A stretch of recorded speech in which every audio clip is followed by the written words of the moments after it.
as Ross is talking, if you have any questions, please just ask questions. She loves questions.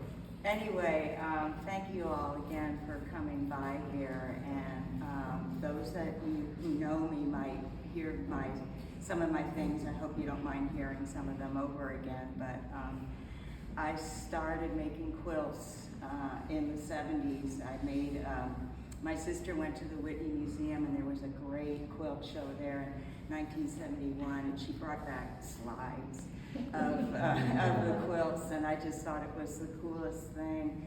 And I was like in 7th grade at the time, and I had a paper route, and I wanted to make a quilt really bad. And so on collection day, I went to people's homes and asked for money and asked for quilt scraps. And so they gave me the scraps, and my first quilt I made was a mess. It was like a plain old patchwork quilt done with a sewing machine, didn't know fabrics, and the polyester would stretch and the little squares didn't line up, And then I stuffed a comforter in it and it all beat it up down to the bottom, So it was like an army sack, it was just really, really a mess. So then I started taking apart. There's this place called the Rummage Room that I lived near, and it was a great place where people would find junk, and so there was quilts there, and so I would take the quilts apart and then try to figure out from there how to put them back together. And I made about 13 regular fabric quilts until my first metal quilt, which came in about 1983.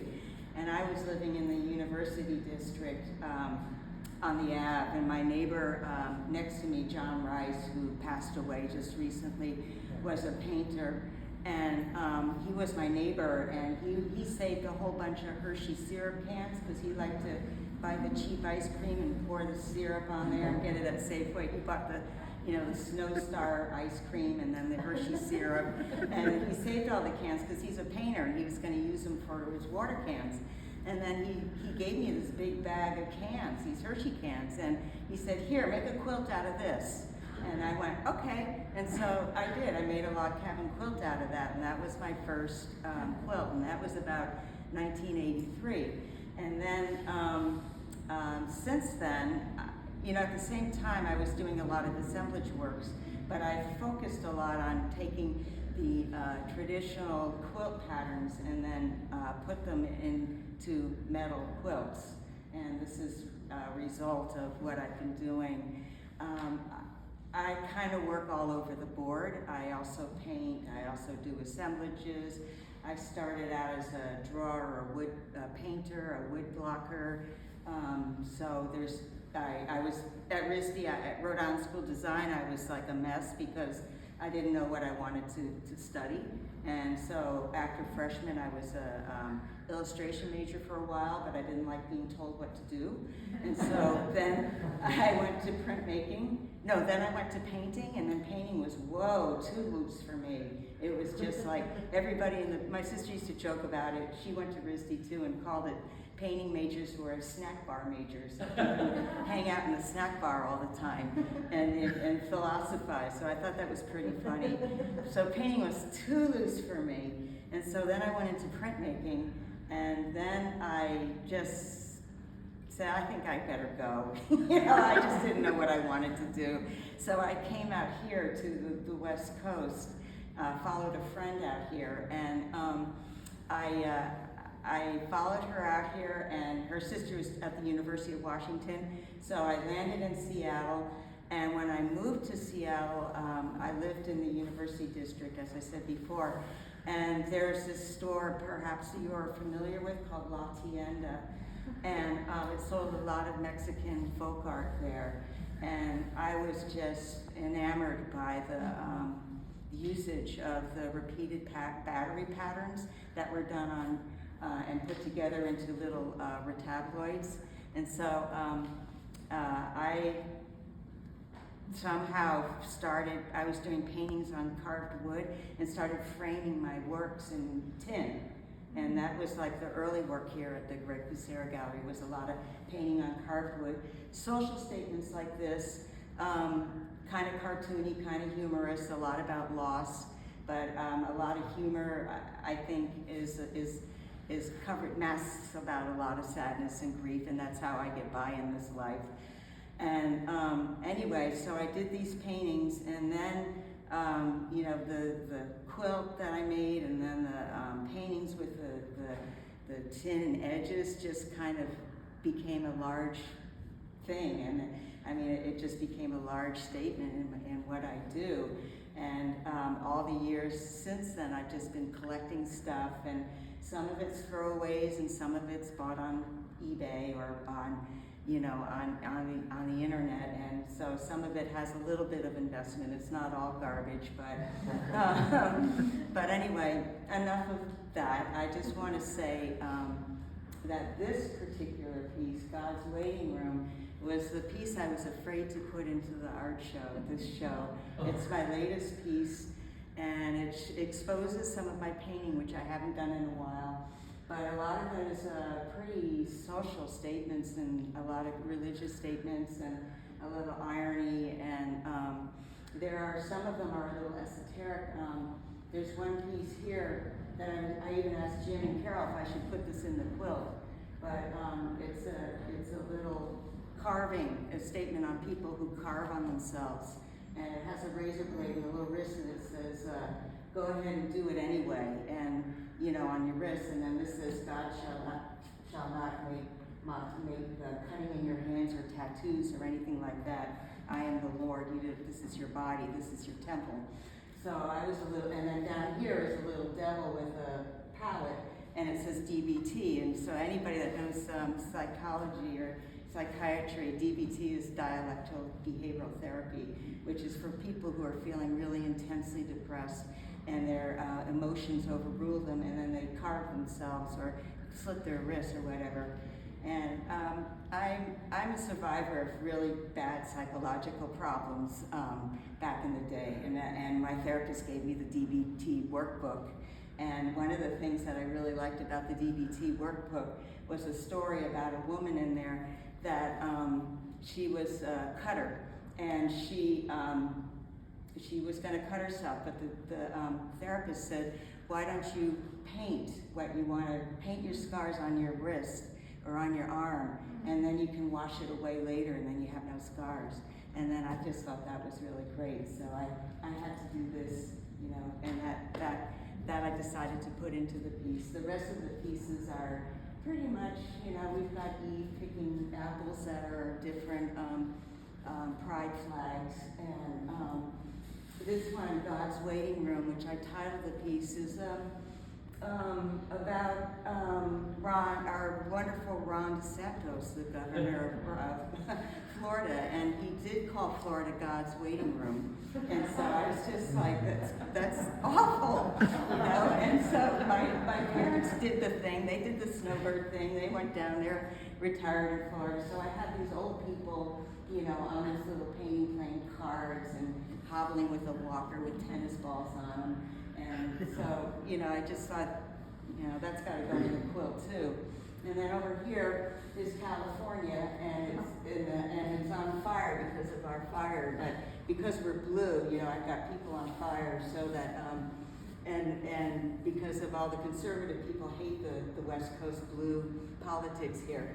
So there's a quote that says, "And whoever has not found this book of life was cast into the lake of shame." And so it's just sort of like, if you're not part of the book of life, then you're cast into this book of shame. And so that's the whole West Coast is burning off, you know.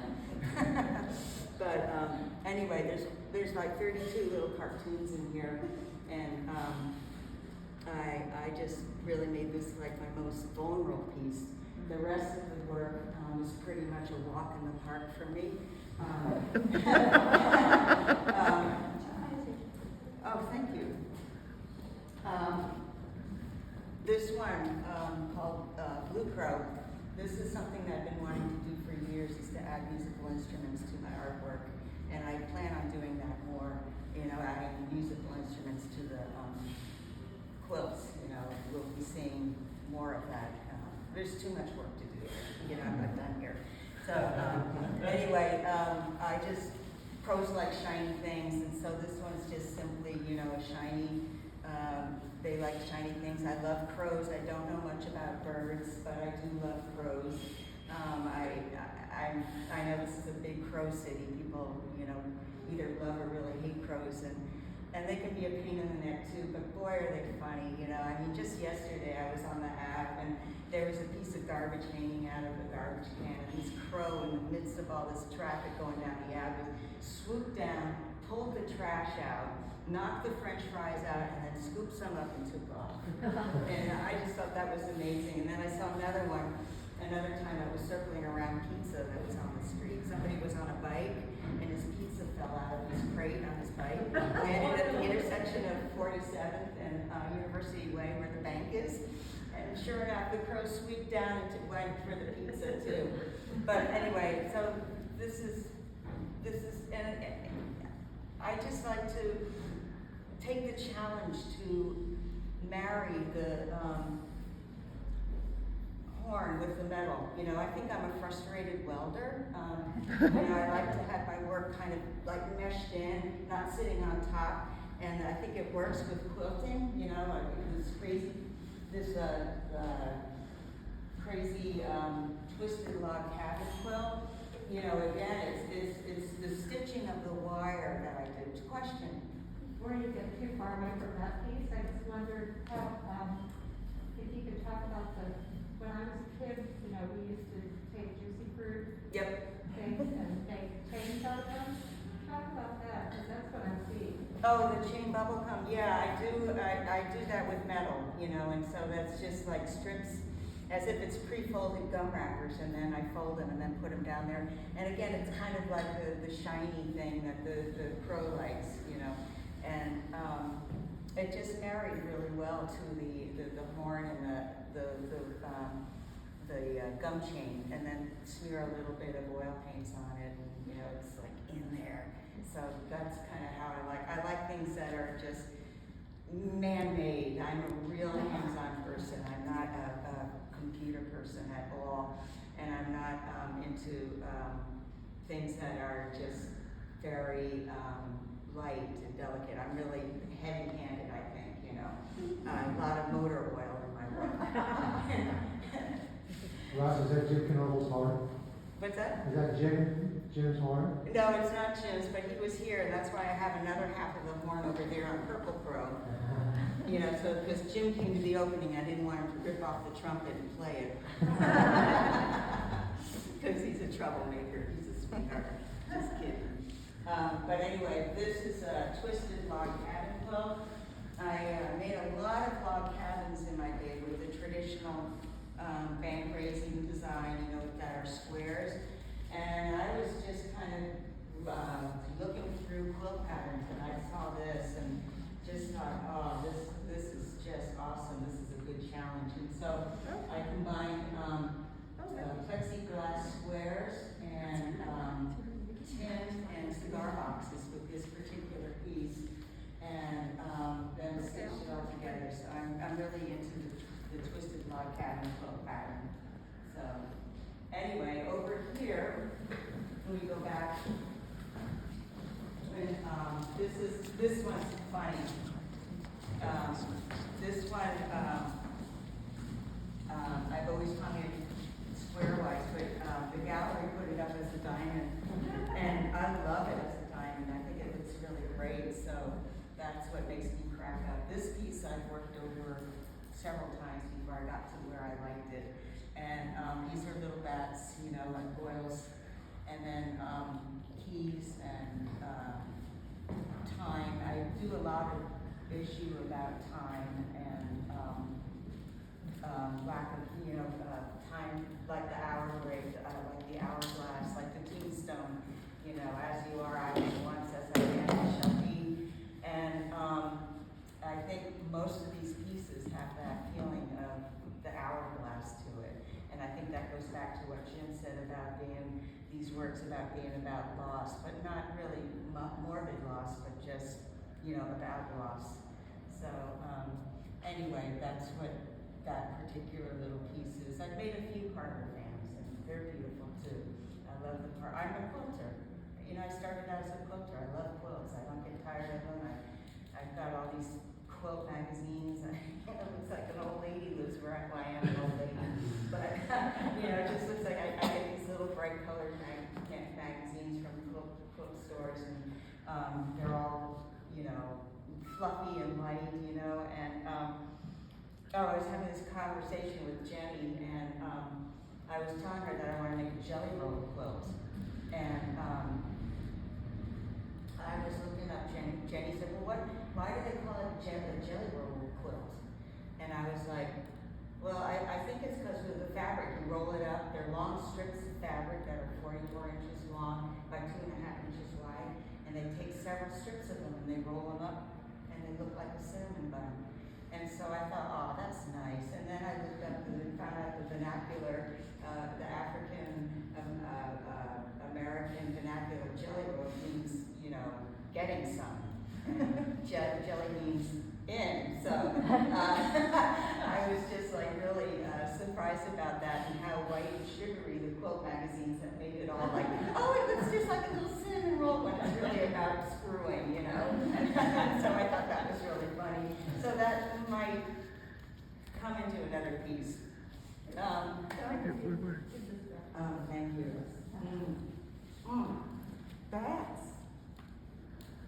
Tell us about bats. This one, the bats. Love bats. Love bats. I love crows. I like, you know, little animals of the dark side.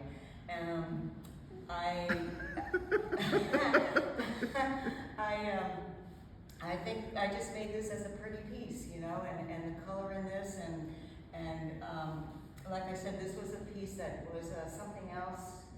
It had more keys on it, and it had I can't remember what I had on. Oh, I had pumpkins on it too, and I took the pumpkins off because this hospital wanted to buy the piece, and then I told Greg, when he had the gallery at the time, that I changed the piece. And he says, well, send a picture of it to me anyway. So I said, okay. So I sent him a picture, and he goes, well, you've really made your wages large by, you know, making a Halloween piece for a sale. And so I thought that was pretty funny. So then I changed it to the bats and the time. And, you know, again, it's a little bit about time, and, you know, our time here and is you know, essence, and is so small here. So it's got little clocks on it, and so that's what I got about that piece. So this one, thanks to Jenny. Jenny's the one here videoing. She gave me all her Chinese checkers game boards, and I got two for one on that, because over by Sean is the one that I talked about, God's Waiting Room, that's a lot of checkerboards that she had, and then I used the flip side, you know, to go with it, and you know, it's pretty obvious that it's a game, you know, everything is the game of life, if you will, and it's a 7-pointed star, and my math went off on that one, and then I looked up 7 points, and there's a lot of biblical references to 7, like the 7 horses in Revelation, and 7 means life renewal, and I think I'm going into something else, but I don't know it really. I don't want to say much about it, but there's like a lot of 7s in the tarot cards too, and I need to find out what those meanings are too. So next, and here's Purple Crow. Here's the other half of the trumpet. You know, again, we've got the little charms, and the other half of the trumpet's over here, and the squirrels like shiny, the crows like shiny things, and so that is what I put together in that particular piece. So just another iteration of something a little bit lighter. I tend to be heavy-handed, you know, again, like motor oil all the time. So I just like to, there's something just a little bit lighter in statement. You know, I tend to talk a lot. I'm a real quiet person. I'm kind of a recluse. I don't do social media. I just kind of work on my own, and I was telling Jim the other night that I think I'm kind of like J.D. Salinger of the art world, because I just kind of hermit home, and everything goes by me, and then I'm just picking up a little gum wrapper off the street, thinking, wow, this is really great. You know, so you might pick up a tweaker or whatever, because I'll just pick up a little thing like a wrapper or whatever, and then just be amazed by it for hours. You know, and I think it's got its good things and it's got its bad things. The good thing is to be easily amused, but then sometimes you might wonder if you're missing out a lot. So I always wonder if I'm missing out on a lot, but we all wonder that too. So Charlie says no, so that's good. All right, so I've got this piece here. This is a tumbling dice quilt. Common quilt pattern is tumbling block quilt, but we did the dice because of it's more up in the air kind of thing about dice and gambling.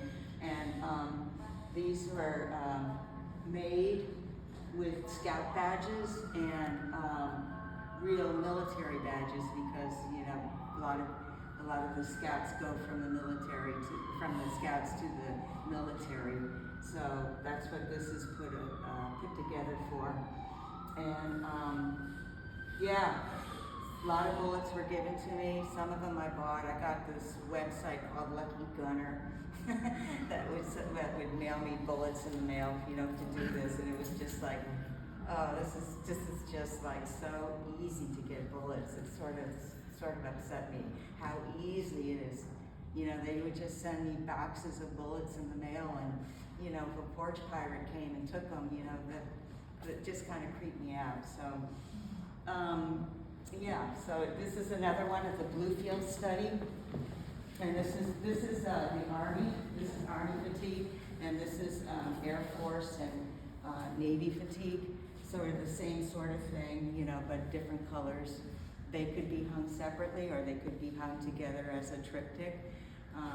So, you know, that's what I just wanted to say about that. This has lotto cards, so it's kind of like a gamble, a toss-up to serve in the military and be part of the government, and you know, lose a limb or whatever, you know, for your country. So, you know, it's kind of intense. So, yeah. Any questions so far? Okay. Am I pretty clear, or am I going off on tangents? Okay, thanks. All right, then we come into this little room here. Thanks. And this is the gray fatigue. This is more like Operation Desert Storm over here with the copper colored. And one guy gave me a peace sign, a little copper peace sign. That was a cigarette lighter, and I threw that in there. I just thought that was pretty cool. So this is Evelyn's doll quilt, and Evelyn was my partner's mother, and I lost my partner. He died of suicide, and I became really tight with the family, and I would go over, they were in Philadelphia, and they just said, you know, come on, get away, and come over, and she said, you know, any of my junk is your junk, and so she gave me all her Cupid doll collections, and she said I would love a quilt out of the Cupid dolls, and so I made one for her, and then I thought, well, that was pretty fun. I want to make one for myself, so I made this one. This one's different than the one. Hers is without the Coke bottles. I put the Coke bottles on this one, and it wasn't my intent, but I just felt like it's pretty timely piece, you know, with the Roe versus Wade. You know, a lot of people have used the Coke bottle as a symbol, you know, for being abused, and I didn't intend to have it that way, but some people can look at it and think of it that way, and that's what I got at the opening, was a couple of comments like that. That wasn't my intent, but I can see how that was going that way. And I made it lighter by putting the little frills, you know, inside, that you can look inside and see the dolls. So this is the regular log cabin design that I did, you know, a lot of these before I went to the twisted log cabin, and I might go back to that one. But another thing is like I added plastic to this, which was kind of fun. You know, plastic got such a bad vibe, you know, and so I just thought I'd make something really cool out of plastic for a change instead of being on artwork that's about trash all the time. I just wanted to make it, these are lucky little plastic bottles, you know, these little Coke bottles got to go in a work of art and not be about trash, you know, so I thought that was pretty cool. Yeah. This one is about the close-up. This one is about the hornets, the Asian giant hornets versus the honeybees. And I think because of all of us in the Northwest, we know, you know, about how the hornets are taking over the honeybees and they can kill a hive in 2 hours. And so up in here are Mickey's beer can logos with the wasp, and then in here are the honeybees, and then screws for, you know, being screwed, being invaded. But the funny thing about that was collecting the Mickey's cans, because I went to some pretty grubby parts of town to pick up the cans. Yeah. and I just wondered, Mickey's. you know, and needles and all this sort of stuff, and I picked up the cans, and then I thought, well, what are people going to think of me carrying these Mickey cans around here? They're going to think I'm some sort of sorry white girl, you know, going around with a Mickey's can. So I cut them when I found them, and then put them in my wallet, and then threw the can away. So, but that's what this is about: the Asian giant hornet, Asian bees versus the honeybees, and so. Okay, so let's see. I think I have 2 of these. These are those truck safety diamond logos that you see on the trucks, and I just think they're such great graphics. And so it was hard for me to cut them up, but you know, Craig said to me one year, "What do you want for your birthday?" And I said, "I want safety diamond truck labels." And he got them for me, bless his heart, he got them for me. Right. So he ordered new ones, so some of them are spanking new, had never been on a truck before, and then some of them still have the truck on them. And I like the idea of kind of decorating them and polishing up and making it something almost frilly, you know, with the lacy look to it, with the pattern and the beads. And this one has real crystals in the center. I found a whole bunch of crystal chandelier pieces in a dumpster in the U District. There used to be a store called the Wise Penny there that was a thrift store, and I couldn't believe they threw those out, but I just grabbed those, you know. They're real, yeah, it was a good score. It was a good score. I did a little portrait of Martin Luther King years ago, out of metal, and along his neck, his shirt, I had crystals hanging down his shirt, and that's in the collection of the Seattle Art Museum. So, espresso pots, I love espresso. I love cutting espresso pots in half. It's just like one of my favorite hobbies. You know, some people like to go sailing, some people like to party. I like to cut espresso pots in half. I use a hacksaw. And I just sit there and I just go back and forth, you know, a little bit after, if I have a hard day at work, I just go back and forth, saw a little more, you know, and sometimes if I wake up really crabby in the morning, I'll just go saw a little more. And the guy who lives below me doesn't care what I do. He first thought I was taking the house apart, and then I told him I was an artist, and he was just like, oh, okay, all right, that's cool. So I can make all the noise I want, and he doesn't care, his girlfriend doesn't care, you know. As long as I'm not taking apart the house, he doesn't care. So anyway, I just did this, and just, this is sort of a quiet, more or less an elegant kind of piece. I think it's pretty straightforward. There's, you know, nothing like espresso and painting and being able to see, you know, so that's kind of a nice, quieter, lacy piece. And then this one's called Buzz. This was my first espresso pot I ever cut in half. and I learned stained glass at Bailey Boucher House where I work. Where I work right now, I work as an artist in residence over there at Bailey, and we had a stained glass class there, and so I learned I learned all about stained glass and cut glass and soldering and foiling. And then this one, Kathy here, she took a class from me at Pratt, and she's just like gone crazy with the foiling. She does a lot of tin work and foils and solders her pieces together. I'm laboriously sewing them with wire, but she's putting them together with solder, you know. So good on Kathy. So this one was the first one I made, and so I've got a whole bunch of espresso pots at home that are cut in half because they're not really hard to cut. They're aluminum, so they're pretty soft. And I like I just like doing it, you know. I can't tell you what it is, just sort of like doing it.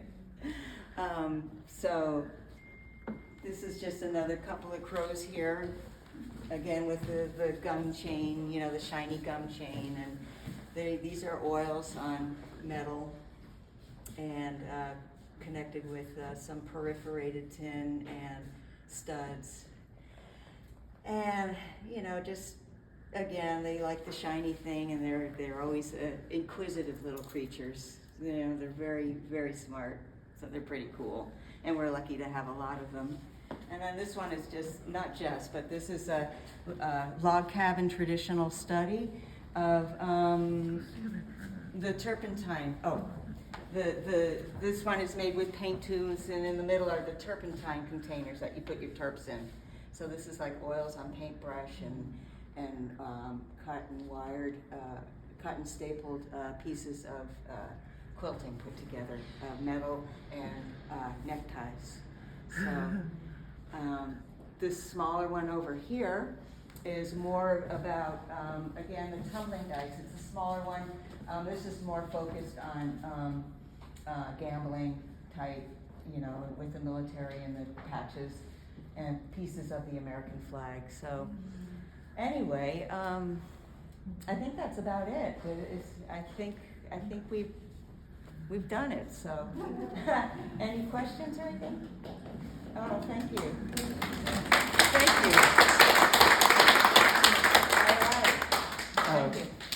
Ross will be here for a little bit if anybody has any questions, and a lot of you know her, so I'm sure she's got more to say to you as well. Yeah. Oh, Thank you so much. okay. You know, Ross, it's so great to see all this. It just, you know, I mean, having known you for so long, Yeah. it's just, you know, I remember, it may have been the first day we met, when you were living with Robin at that place on 55th or 56th in Roosevelt. Oh, Brooklyn and 50th. Brooklyn, yeah. 55th and Brooklyn, yeah. Brooklyn. And you were there, you were toiling away on this table, and you were just like, we're talking, we're drinking beer, doing whatever we're doing. And you're just putting this all this stuff together. And I said, what are you doing? And I said, she told me, well, I'm putting this together. I said, so what do you want to do? What do you want to, you know, because we were all like 23, you were like 22, 21. And she said, well, I'm going to be an artist. I'm an artist. I'm going to be an artist. I said, really? You could do this? And so, yeah, I do. I really think I can. I really think I can do this. Oh, wow, that's a great I story. remember that like so clear. Oh, that's such a sweet story.